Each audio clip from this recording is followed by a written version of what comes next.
จงลาบเลือนสิ้นสุขต่อไปหากได้สุขแล้วขออย่าแค้วคาดไปหากได้สุขแล้วขออย่าแค้วคาดไป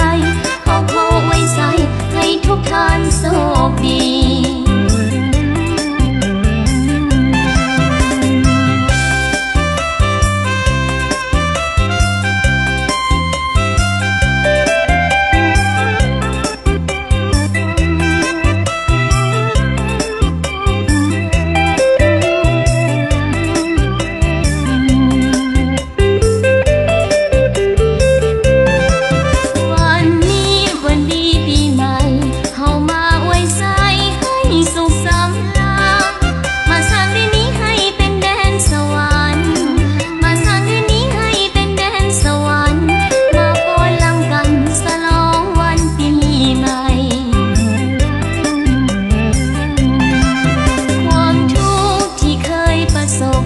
จงอย่าได้พบท่านอีกต่อไป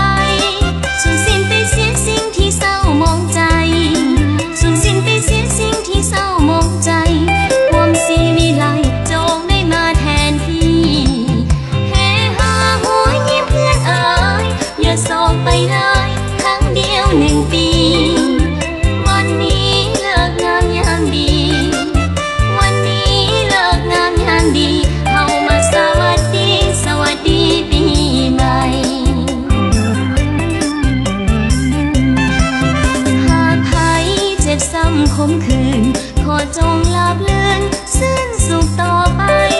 หากได้สุขแล้วขออย่าแค้วคาดไปหากได้สุขแล้วขออย่าแค้วคาดไป